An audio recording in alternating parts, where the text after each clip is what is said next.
Subversion is the term, if you look in a dictionary or criminal code to that matter, usually is explained as a part of activity to destroy things like religion, government, system, political, economical system of a country. And usually it's linked to espionage and such romantic things as blowing up bridges, sidetracking trains, cloak and dagger activity in Hollywood style.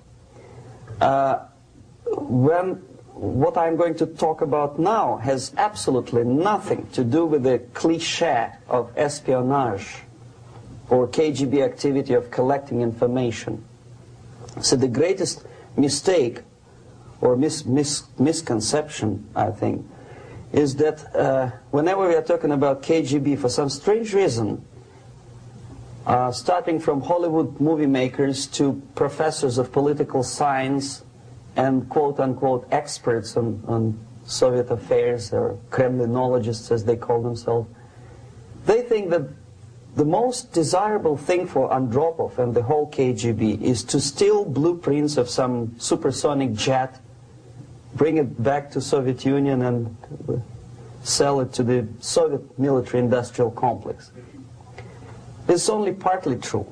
If we take the whole time, money, and manpower that the Soviet Union and KGB in particular spends outside of USSR border, we will discover, of course there are no official statistics unlike with CIA or FBI, that the espionage as such occupies only 10 to 15% of money, time, and manpower. 15% of the activity of KGB.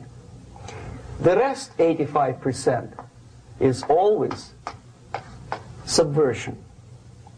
And unlike a dictionary of English, Oxford Dictionary, subversion in Soviet terminology means always a destructive, aggressive activity aimed to destroy the country, nation, or geographical area of your enemy. So there's no romantics in there, absolutely. No blowing up bridges, no microfilms in Coca-Cola cans, nothing of that sort. No James Bond nonsense. It's most of this activity is overt, legitimate, and easily observable if you give yourself time and trouble to observe it. But according to the law and law enforcement systems of the Western civilization, it's not a crime. Exactly because of misconception, manipulation of terms. We think that subverter is a person who is going to blow up our beautiful bridges. No. Subverter is a student who comes for exchange, a diplomat, an actor, an artist, a journalist like myself was 10 years ago. Now, subversion is an activity which is a two-way traffic. You cannot subvert an enemy which doesn't want to be subverted. If you know history of Japan, for example, before 20th century, Japan was a closed society. The moment a foreign boat comes to the shores of Japan, the Imperial Japanese Army politely tells them to get lost. And if American salesman comes to the shore of Japan, let's say 60 or 70 years from now back, and says, oh, I have a very beautiful vacuum cleaner for you, with the good financing, he says, please leave us, we don't need your vacuum cleaner. If they don't leave, they shoot them to preserve their culture, ideology, traditions, values intact. You were not able to subvert Japan. You cannot subvert Soviet Union because the borders are closed. The media is censored by the government. The population is controlled by the KGB and internal police. With all the beautiful glossy pictures of Time magazine and Magazine America, which is published by the American Embassy in Moscow, you cannot subvert Soviet citizens because the magazine never reaches Soviet citizens. It's collected from the newsstands and thrown to garbage can. Subversion can be only successful when the initiator, the actor, the agent of subversion has a responsive target. It's a two-way traffic. United States is a receptive target of subversion. There is no response similar to that one from United States to the Soviet Union. It stops halfway somewhere. It never reaches here. The theory of subversion goes all the way back 2,500 years ago. The first human being who formulated the tactics of subversion was a Chinese philosopher by the name of Sun Tzu.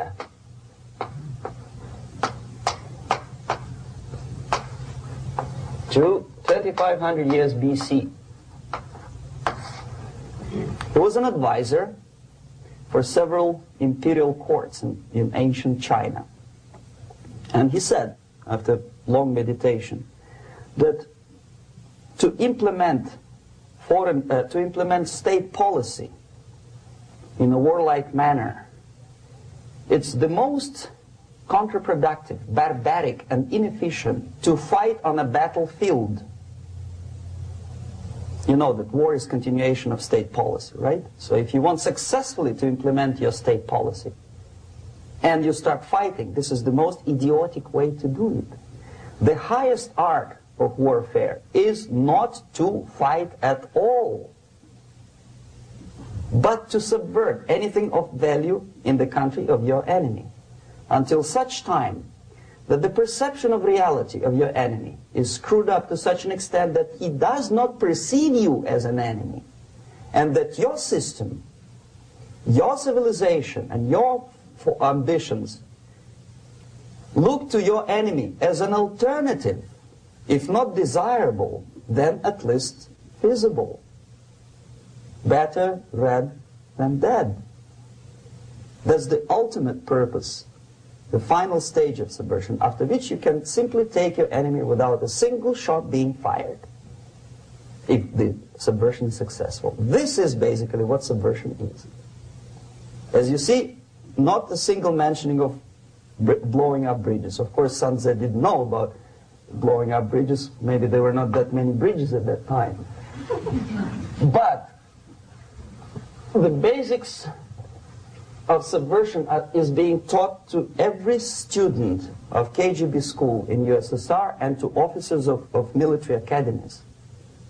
I'm not sure if the same author is included in the list of reading for American officers, to say nothing about ordinary students of political science.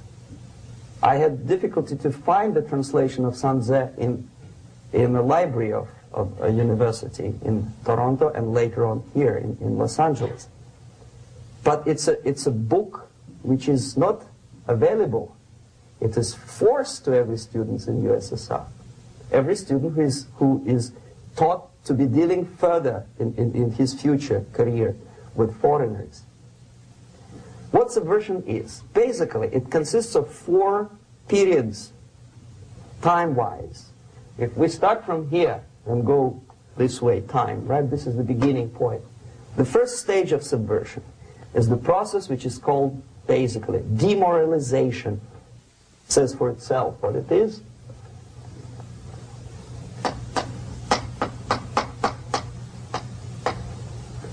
It takes from, say, 15 to 20 years to demoralize a society. Why 15 or 20 years? This is the time sufficient to educate one generation of students or children. One generation. One lifetime span of a person, a human being, which is dedicated to study, to shaping up the outlook, ideology, personality. No more nor less. Usually it takes from 15 to 20 years. What it includes? It includes influencing, or by various methods, infiltration, propaganda methods, direct contacts, doesn't really matter. I will describe them later. Of various areas where public opinion is formulated or shaped. Religion, educational system, social life, administration, law enforcement system, military, of course, and labor and employer relations, economy. Okay? 5 areas. I will not write them down because we will not have enough space. Sometimes when I describe all the methods, students ask me question, are you sure this is the result of the Soviet influence? Not necessarily. You see, the tactic of subversion, about which I'm talking, is similar to the martial art, the Japanese martial art. If some of you are familiar with that tactic, probably you will remember that if an enemy is bigger and heavier than yourself, it would be very painful to resist his direct strike. If a heavier person wants to strike me in the face, it would be very naive and counterproductive to stop his blow. The Chinese and Japanese judo art tells us what to do. First to avoid the strike, then to grab the fist and continue his movement in the direction where it was before, right? Until the enemy crashes in the wall. You see? So, what happens here? The target country obviously does something wrong. If it's a free democratic society, there are many different movements within the society.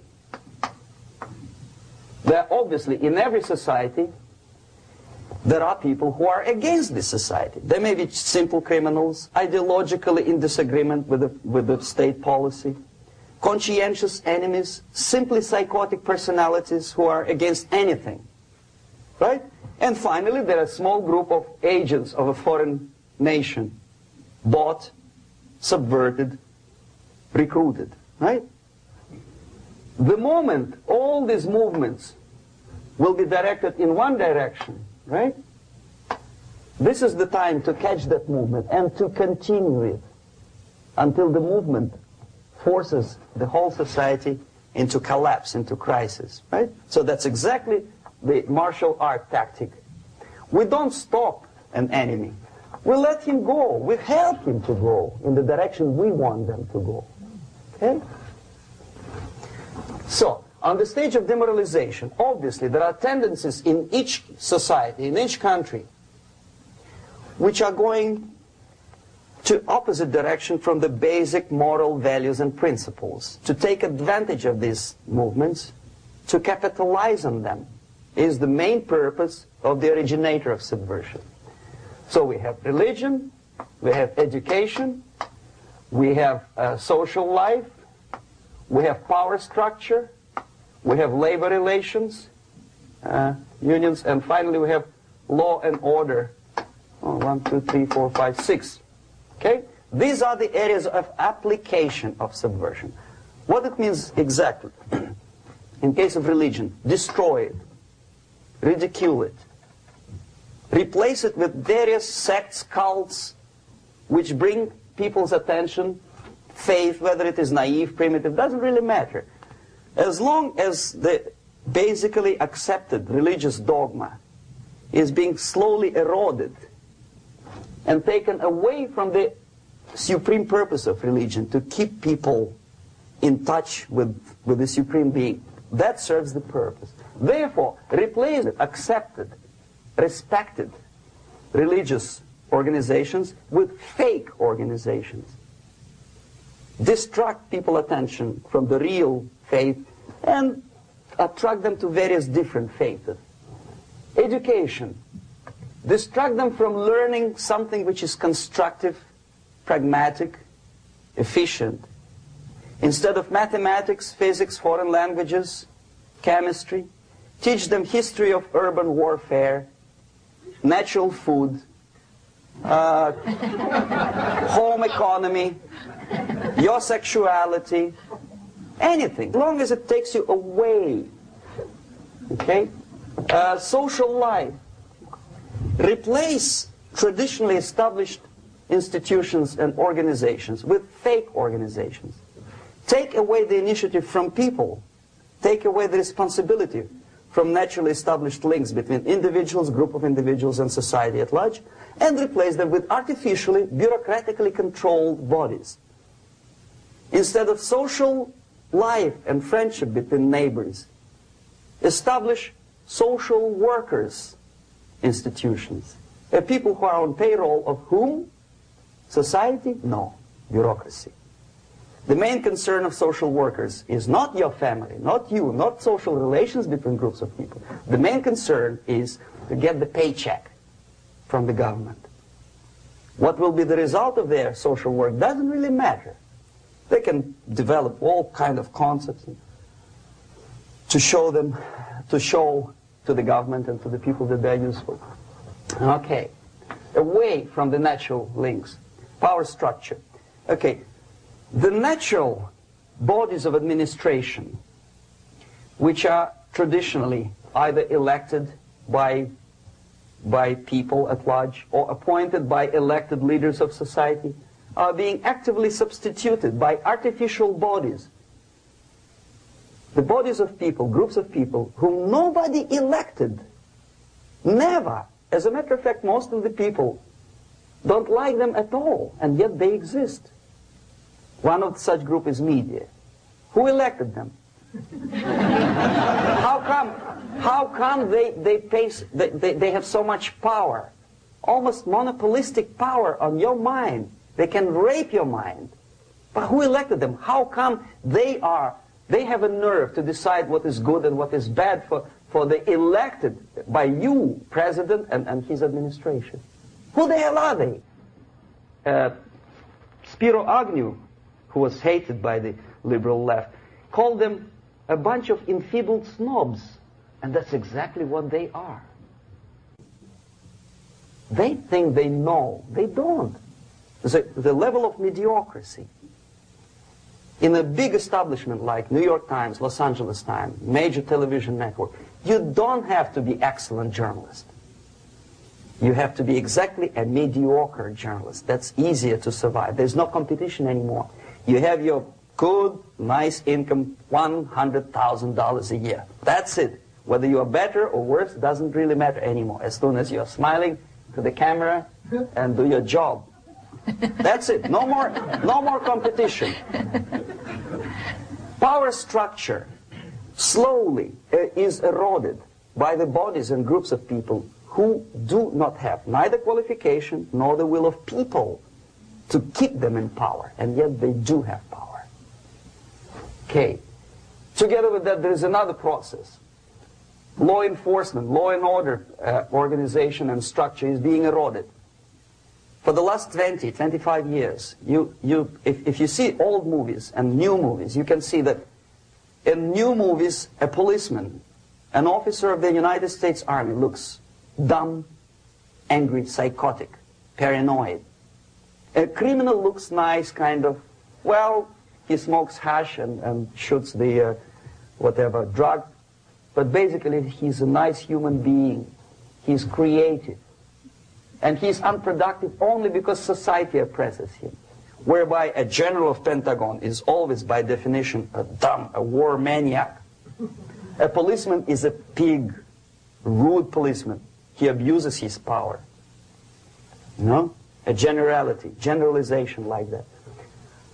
The hatred, the mistrust to the people who are supposed to protect you and enforce law and order. Moral relativity. The Angelo Buono process lasted 2 years in Los Angeles. And yet there are still some lawyers who say, look, he's a nice character, as a matter of fact. There was some witness who said, also a criminal, who said, well, he's a nice guy. I asked him one day to burn a house of my enemy, and he wouldn't do it. He's a nice fellow. Erosion. A slow substitution of basic moral principles, whereby a criminal is not a criminal, actually. He's a defendant. Even if his guilt is proven, there is still a doubt to kill or not to kill, to be or not to be. Thou shalt not kill, yes, but this line may not necessarily be applicable to a murderer. Thou shalt not murder, that should be the presumption, not that thou shalt not kill. Okay, labor relations. At this stage, within 15 to 20 years, we destroy the traditionally established links of bargaining between employer and employee. The classical Marxist-Leninist theory of natural exchange of goods. A person A has 5 sacks of grain and person B has 5 pairs of shoes. And the natural exchange without money is when they bargain between each other. And only with the introduction of the third force, C, an entirely third foreign stranger who says, no, don't give him 5 sacks of grain, give it to me, and you give me your 5 pairs of shoes, and I will distribute it accordingly, so that the economy will go. This is the death of natural exchange, death of natural bargaining. Well, trade unions were established 100 years ago. The objective was to improve working conditions and to protect the rights of workers from those employers who were abusing their right because they had more money. Objectively, at that time, initially, the trade union movement did work. What we see now is that the bargaining process is no longer resulting in the compromise, which is leading objectively to betterment of working conditions and increase of salary. What we see is that after each prolonged strike, the workers lose. Even if they have 10% increase of their salaries, they cannot catch up due to inflation and due to missed time. More than that, millions of people suffer from that strike because economy now is interdependent. It's intertwined like one body. If previously steel workers, say 100 years ago, could strike and nobody would suffer, now it's impossible anymore. If a garbage collector strikes today, the rest of the multi-million city is stinking. I mean, there's no more service. In Quebec, for example, we had the electricians who were on strike in the middle of winter. You can freeze your bottom, and they still were on strike. Did they catch up with the salary? No, they lost. Who benefited? The leaders of trade unions. What is the motivation for strike? Improving of a workers' condition? No, obviously it's not. Then what is it? Ideology. To prove to these capitalists. And the obedient horde of workers, like sheep, follow these people. And they cannot disobey. Why? Because if they do, you know what happens to them. Pickets, murders, shooting truck drivers by picketers. In Montreal, for example, I saw with my own eyes when I was correspondent of CBC International, Canadian Broadcasting Corporation, when the workers of aircraft factory destroyed computers and the equipment in the factory. And the administration employed strike breakers. Their cars were turned upside down and burned. Their houses were burned. Their kids were intimidated. And some victims were there. Of that you can be sure. Why? To improve conditions of workers? No. Ideology. Okay, so this is what happens basically. It may or may not happen without the help of the Soviet Union. But the natural tendencies are being greatly taken advantage of and capitalized by the Soviet propaganda systems. How? Whenever trade union strikes, we have influx of propaganda, mass media, ideological dissemination. The workers' right, and we repeat it like parrots. Yes, workers' right. Whose rights? Workers? No. The only freedom of worker to sell his labor according to his own desire and will is taken away from him. By whom? By trade union boss. Unlimited power is given. Responsibility. I want to sell my labor not for $2.50 an hour, but for $2. I don't have right. My freedom is denied to me. I know that if I sell my work for $2 an hour, not for $3 an hour, I will compete better with the other guy who is lazy and more greedy. I don't need $3. I need only $2. No, I was made to believe by media, by business, by advertising agencies that I need more and more and more. Have you ever heard any advertising on TV to consume less? No. No way. Whether you need a six-cylinder car or not, you have to buy it. And hurry up. When I was driving here on the local radio station, an excited announcer said, "You hurry up, rush and save, save, save. There is a pantyhose sale." Save by buying more. See? Of course. It would be too naive to expect that KGB makes that advertising agency to do such a crazy commercial. No, of course not. But what we did when I was working for Novosti Press, we would snow plow editorial offices, student organizations, religious groups with literature of class struggle. If not directly Marxism-Leninism propaganda, then a propaganda of legitimate aspirations of working class, betterment of life, equality. Equality, mind you. President Kennedy once said, we will make America to believe that people are born equal. Are people born equal? Is there any mentioning in the Bible or any other holy scripture in any religion, if you don't believe me, go to the library and check it. There is not a single word about equality. Just the opposite. By your deeds, God will judge you. What you do is important. The merit of your personality. You cannot legislate equality. If you want to be equal, you have to be equal. You have to deserve it. And yet we build our society on the principle of equality. We say people are equal. We know it is false. It's a lie. Some people are tall and stupid. Others are short, bold, and clever.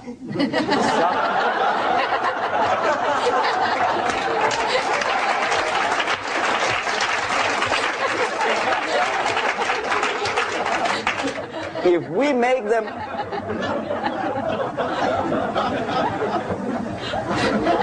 we make them equal by force,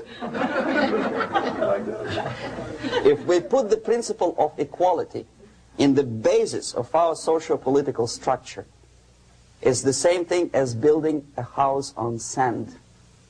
Sooner or later it will collapse, and that's exactly what happens. And we, as Soviet propaganda makers, are trying to push you in the direction which you go yourself. Equality, yes, equality. People are equal. Land of equal opportunities. Is it true or not? Think about it. Equal opportunities. Should there be equal opportunities? For me and for a lazy bastard who comes here from some other country and immediately registers as a welfare recipient benefits? I never received a single dollar. No, sorry, I did receive once. But I never applied for welfare. For the 13 years, I took any job. Security guard, journalist, taxi driver, anything. Well, I was restless, but some people don't like it. They immediately. So why should we have equal opportunities? Why? The equal opportunity to excel. Equal opportunity in equal circumstances, yes, but we know people are different. To excel, yes, provided we reach the same level of excellency, perfection, which is hypothetical, distant future. Yes, maybe. But we know perfectly well that even with the best intentions, people could not be equal. Why should we have equality in the, say, legal system?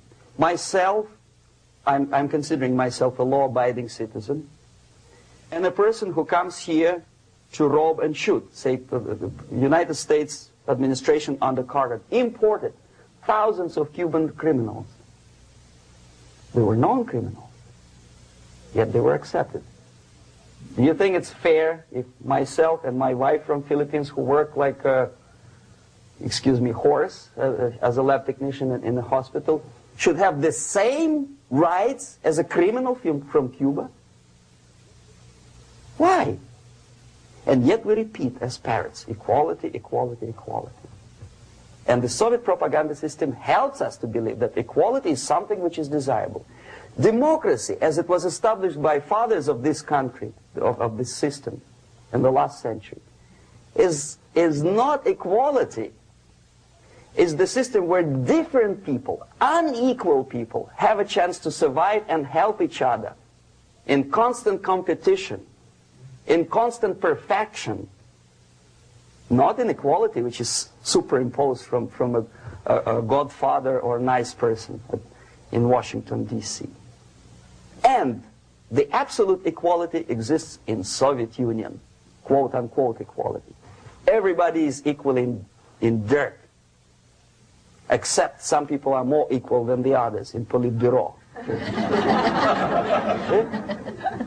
So, the moment you bring a country to the point of almost total demoralization, when nothing works anymore, when you are not sure whether it is right or wrong, good and bad, but there's no division between evil and good, when even the leaders of church sometimes say, well, violence for the sake of justice, especially social justice, is justified in countries like Nicaragua, El Salvador, well, maybe Rhodesia, and we listen to them and say, yeah, probably it's true. Is it true? No, it is not true. Violence is not justified, especially for the sake of quote-unquote social justice introduced by Marxist-Leninists, that is my former colleagues from Novosti Press Agency. Okay, so we reached that point.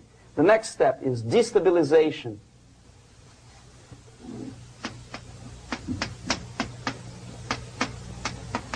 Again, this word says for itself what it is. To destabilize all the relations, all the accepted institutions and organizations in a country of your enemy. How you do it? You don't have to send a battalion of KGB agents to blow up bridges. No. You let them do it themselves. The area of application is, again, it's narrower now. Not like the previous case. The overt legitimate actions of the KGB in this case would be hardly noticeable. There is no crime if a professor who recently went to USSR introduces a course of Marxism-Leninism in a Californian college, for example. Nobody is going to come to his doorstep and say, okay, mister, come, you are under arrest. No, it's not a crime. It's not even considered a moral crime against your country. So the area of application here is narrowing down to economy, again labor relations, right? To law and order, plus military. And economy, law and order. Yes, and again the media, but wider scope, little bit different. I'll explain you later. Okay, basically 3 areas. Economy. The radicalization of bargaining process. If on that stage we still could achieve, theoretically, some positive compromise between the negotiating sides with say, arbitrary, introduction of arbitrary judges, a third side, objectively judging the demands of both sides. Here it's radicalization. On the stage of destabilization, we cannot come to compromise even within a family. The husband and wife couldn't figure out which is better. Husband wants his kids to eat at the table, and wife wants a child to roam around the room and drop food all over the floor. They cannot come to compromise unless they start a fight. It's impossible to reach a compromise, constructive compromise, between neighbors. Some people say, I don't like you to watering your lawn at that time because exactly at that time I'm walking my dog and he's getting nervous. He cannot pass his bowels, you know. So they cannot compromise. They go to a civil court or something like that. Radicalization of human relations. No more compromise. Fight, fight, fight. The normal, traditionally accepted relations are destabilized. The relations between teachers and students in schools and colleges. Fight. The relations between, in economical sphere, between laborers and employers are further radicalized. No more acceptance of the legitimacy of demands of workers. Unlike Japanese, with the theory Z, if you ever heard about it, where the workers are involved in the decision-making process, therefore they don't have moral incentive to fight their bosses. In the United States, it's just the opposite. The harder is the fight, the better. The more heroic they look. When the Greyhound network was on strike recently, the correspondents of local TV networks all over the United States were approaching the strikers, and they say, oh yes, we are doing something nice. They looked like heroes and they were proud. There was some family, the husband was bus driver. Now they decided in a protest against the bosses to camp somewhere in the forest. And they were presented to the audience as a heroic, nice people. You see? The violent clashes between passengers, picketers, and the strikers are presented as something normal. 10, 15, 20 years ago, we would be angry, say, why so much hatred? Today we are not. We say, well, commonplace. Radicalization, militarization sometimes. As I explained on that stage, I took a step a little bit further. Shooting people. Okay, law and order now also is pushed into the area where previously people settled their differences peacefully and legitimately. Now we are getting with this court cases in the smallest irrelevant cases. We cannot solve our problems anymore. The society at large becomes more and more antagonistic between individuals, between groups of individuals, and the society at large. The media puts himself in the opposition to the society in general, at large. Separate, alienated. Okay? On that stage, you remember I was talking a couple of hours ago about the sleepers. That's when the students from, say, United States, if they are trained in Lumumba University, or developing nations, that's the students I was dealing with, are being sent back from the Soviet Union here. Or if they were already in the United States, in the country, which is the object of subversion, they spring to action. The sleepers go up. They slept for 15 to 20 years. Now they become leaders of groups, preachers, I don't know, public figures. Prominently they actively include themselves in a political process. All of a sudden we see a homosexual. 15 years ago he did his dirty job and nobody cared. Now he makes it a political issue. He demands recognition, respect, human rights, and he rallies a large group of people. And there are violent clashes between him and police, his group and ordinary people, no matter what. It's black against white, yellows against green, doesn't matter where the division line goes. As long as this group come into antagonistic clash, sometimes militantly, sometimes with firearms, that is destabilization process. The sleepers, many of whom are simply KGB agents, become leaders of the process of destabilization. Doesn't mean that Comrade Andropov sends Comrade Ivanov to the United States. The person who takes care is already here. He is a respected citizen of the United States. Sometimes he gets money from various foundations for his legitimate struggle for, I don't know, human rights, women's rights, kid lib, prison lib, whatever. There are sympathetic Americans who donate their money to him. Destabilization process usually leads directly to the process of crisis. In case of developing nations, that's the area where I was active. The process starts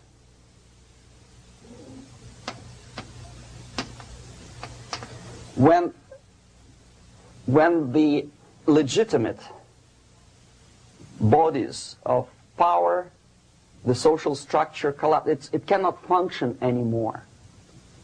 So instead, we have artificial body injected into society, such as non-elected committees.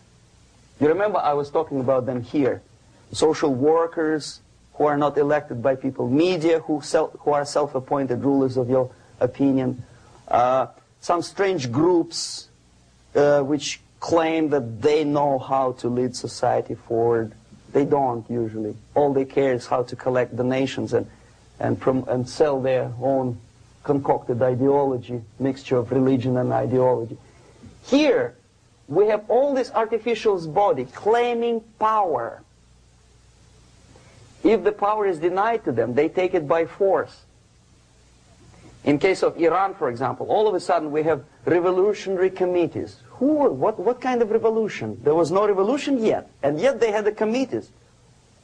They were taking power of judgment. They had the power of execution, they had the power of legislation, and that they had the power of judicial. All of them combined in one person, who is half-baked intellectual, sometimes graduated from Harvard University or Berkeley. He comes back to his country and he thinks that he knows the answer to all the social, economical problems. Okay? Crisis is when society cannot function any more productively. It collapses, obviously. That's the word for crisis. So therefore, the population at large is looking for a savior. The religious groups are expecting a Messiah to come. The workers say, we have family to feed. Let's have a strong government, maybe socialist government, centralized. When somebody put the employers on their place and let us work. We are sick and tired of going to strike and missing overtime and all that stuff. We need some strong man, strong government, a leader, a savior is needed. Population is sick and tired already. And here we are. We have a savior. Either a foreign nation comes in, or the local group of leftists, Marxists, no matter what they call themselves, Sandinista, a reverend or some sort, Bishop Muzureva, like in Zimbabwe, doesn't matter. A savior comes and says, I will lead you. So we have two alternatives here. Civil war and invasion. Okay? See how it goes? Civil war, we know what it is. Lebanon is the best example. The civil war, which was artificially implanted in Lebanon by injection of force of PLO, Palestinian Liberation Organization. Invasion we had in many other countries like Afghanistan, name any East European country, it was invaded by the Soviet army. But the result is the same. The next stage is normalization. Normalization is a very ironic word, of course. It is borrowed from 1968 situation in Czechoslovakia, when the Soviet propaganda and after them New York Times declared the country is normalized. The tanks moved into Prague, so there is no more Prague Spring, there is no more violence. Normalization. At that stage, the self-appointed rulers of the society don't need any revolution anymore. They don't need any radicalism anymore. So this is the reverse from destabilization. Basically, it is stabilizing the country by force. So all these sleepers and activists and social workers and liberals and homosexuals and professors and Marxists and Leninists are being eliminated. physically sometimes. They've done their job already. Okay? They are not needed anymore. The new rulers need stability to exploit the nation, to exploit the country, to take advantages of the victory.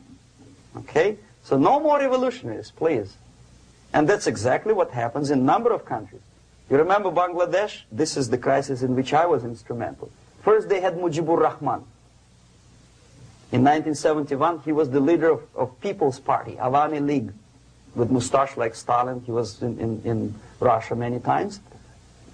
In 5 years, he was shot by his former colleagues, Marxists. He fulfilled his function. In Afghanistan, it happened 3 times. First there was Taraki, then there was Amin, now there's Babrak Karmal. They killed each other successively, one after another. The moment he fulfills his duty, the first one demoralized country, the second destabilized, the third one brought it to crisis. Goodbye, comrades. Babrak Karmal comes from Moscow and put into the seat of power. Same thing happened in Grenada recently. Maurice Bishop, Marxist, was killed by Austin, what's his name, General something, who was also a Marxist. Right? So no more revolutions, please. Normalization now. From now on, no more strikes, no more homosexuals, no more women lib, no more kid lib, no more lib, period. A good, solid, democratic, proletarian freedom. That's it. Now, to reverse this process takes enormous effort. When today, United States had to invade Grenada to reverse the process of subversion. Some people say, boy, this is not good, it's not kosher to invade the beautiful country, island of Grenada. Well, why didn't you stop the process here, when Grenada was just approached by leftists? Why not to prevent Maurice Bishop to come in power in the first place? Did Grenadians want him? Very questionable. They didn't know who was Maurice Bishop in the first place. He came to power by coup d'etat himself. Okay? No, we let the situation develop further and further and further until the crisis and normalization very soon. And then the United States decided to invade country, discovering that the country was absolutely a military base for the Soviet Union. Of course it's a drastic measure. Of course it's a pity that Marine Corps had to lose, what, 17 lives. Very bad. Why not to stop the process before it comes to crisis? Oh no, intellectuals will not let you. It's interference into domestic affairs. They're very careful not to let American administration to interfere in domestic affairs of Latin American countries. They don't mind Soviet Union interfere in these affairs. Okay. So to reverse this process, from here, it takes only and always military force. No other force on earth can reverse this process at this point. At this point, it does not take military invasion of the United States Army. It takes strong action, like in Chile. A CIA covert involvement to prevent the savior from outside to come into power and to stabilize country before it erupts into civil war. Stabilize country before it erupts into civil war. Okay? Support the right-wing conservative forces. By money, by crooks or love, doesn't matter. Stabilize the country. Don't let the crisis develop into civil war or invasion. Oh no, your liberals will say it's against the law. The Congress will not appropriate money for covert actions of CIA. Why not? Should we wait till the normalization come and Soviet tanks land in Los Angeles airport? Now, at that point, at the point of destabilization, also the process could be reversed. Again, easily than this. No CIA involvement at this point. You know what it takes here? Restriction of some liberties for small groups which are self-declared enemies of the society. As simple as that. Oh no, the media and liberals will tell you this is against the American Constitution. How can we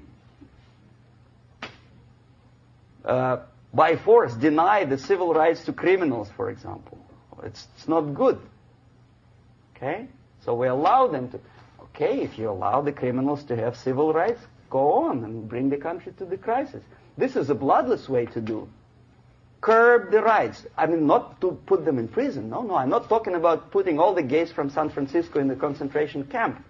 Do not allow them to take political force. Do not elect them to the seats of power, whether it is municipality level, state level, or federal level. It has to be beaten in the heads of American voters that a person like that in the seats of power is an enemy. Do not be afraid of this word. It is an enemy. If he is not an enemy here, he will be here. Later on, he will be shot, of course. But at this point, he is an enemy. Okay? You are doing great service by denying him a right to capitalize on his own crazy ideas and become a powerful man, a man who uses the seat of power. Restriction of certain freedoms and permissiveness at that point would prevent sliding into crisis and probably will return the process of destabilization. To curb unlimited power, monopolistic power of trade unions, here, at that point, would save economy from collapsing. To introduce a law to stop private companies of raping public opinion's mind in the direction of consumerism. No company must have a right to force you into buying more unless you want it. There must be a law. You want to advertise your car? Okay. But not a single mentioning of buying it now and saving money. It must be against the law to force people to consume more.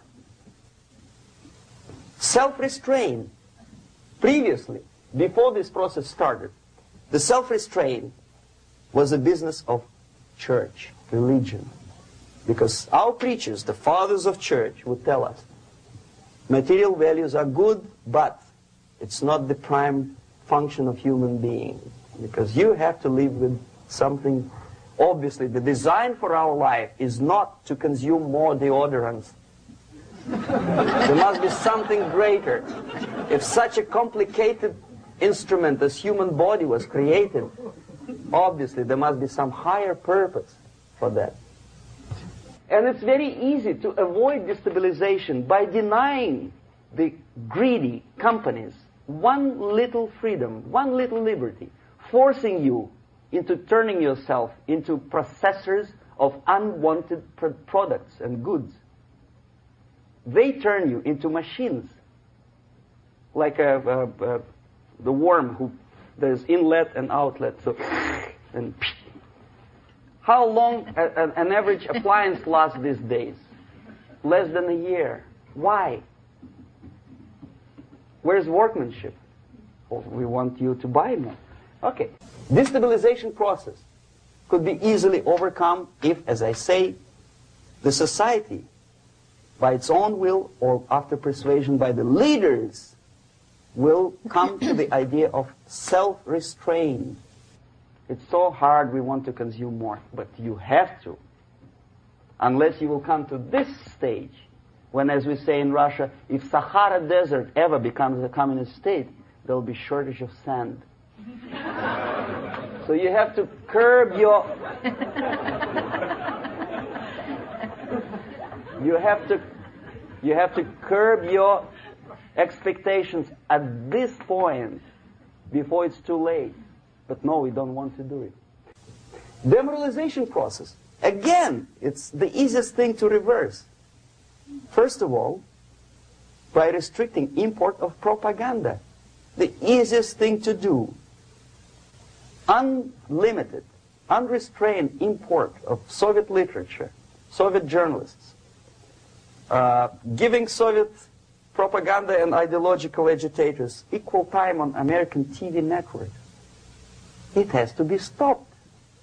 And it's easier. They won't be offended, mind you. As a matter of fact, they will respect America more. But when my former colleague Vladimir Posner appears on Nightline, and Ted Koppel asks him, well, Vladimir, what do you think about this and that? What can he think? He is an instrument of propaganda. He thinks what Comrade Andropov tells him to think. He's just a nice, articulate mouthpiece of the Soviet subversion system. And Ted Koppel makes you believe that my friend Vladimir Posner thinks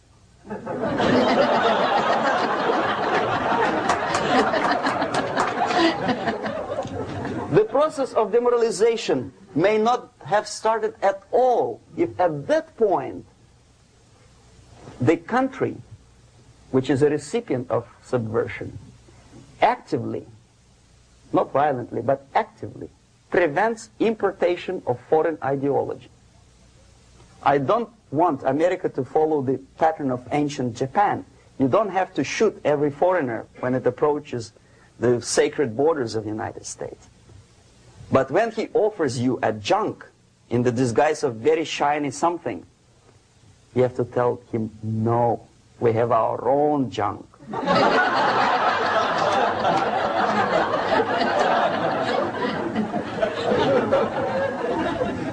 If at that point the society is strong, brave, and conscientious enough to stop importation of ideas which are foreign, then the whole chain of events could be prevented. Recently I've been to Philippines, and I was shocked how in big cities like Manila, children listen to deafening music.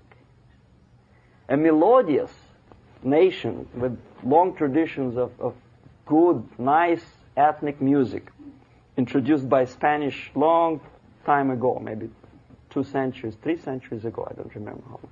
All of a sudden listen to musical garbage, blasting their radios at full blast, at full volume. Why? In India, I spent many years watching the reactions of Indians walking out of movie theaters after seeing Hollywood production. They couldn't figure out why Americans are so wasteful. They smash their cars, their shiny cars, every 5 minutes. How come they shoot each other for $500,000? Is it true that they're so obsessed with sex? Can you imagine showing a movie where each 5 minutes there's a copulation on the screen to a country like India with long tradition of respect to these private matters, or to Pakistan? And United States expect these people to respect you? No way. Oh yes, they will see the movie, they'll pay 5 rupees to see that garbage, but they walk out and will tell their kids, don't respect Americans, don't be like Americans. See? So, the process of demoralization could be stopped right here, both as an expert and as an import. And that takes one step, one very important thing to do. You don't have to expel all the KGB agents from Washington, D.C. The most difficult and at the same time the simplest answer to the subversion is to start it here and even before, by bringing back the society to religion, something that you cannot touch and eat and put on yourself, but something that rules society and makes it move and preserve it. A Soviet scientist, Shafarevich, who has nothing to do with religion, he is a computer scientist, did a very intensive research on the history of socialist countries. He calls socialist or communist any country with a centralized economy and a pyramidal style of power structure. And he discovered, actually he didn't discover it, he just brought to attention of his readers, that civilizations like Mohenjo-Daro in the river Indus area, like Egypt, like Maya, Incas, like Babylonian culture, collapsed and disappeared from the surface of Earth. The moment they lost religion, As simple as that. They disintegrated. Nobody remembers about them anymore. Well, distantly. So, the ideas are moving society and keeping mankind as a society of human beings, intelligent, moral agents of God. The facts, the truth, the exact knowledge may not. All the sophisticated technology and computers will not prevent society from disintegrating and eventually dying out. Have you ever met a person who would sacrifice his life, freedom, for the truth like that? This is truth. I never met a person who said, this is truth and I'm ready to shoot me. To defend the truth. Right? But millions sacrifice their life, freedom, comfort, everything for things like God. Like Jesus Christ. It's an honor. Some martyrs in the Soviet concentration camp died. And they died in peace, unlike those who shouted, "Long live Stalin," knowing perfectly well that he may not live long. Something which is not material moves society and helps it to survive. And the other way around. The moment we turn into 2 by 2 is 4 and make it a guiding principle of our life, our existence, we die. Even though this is true, and this we cannot prove. We only can feel and have faith in it.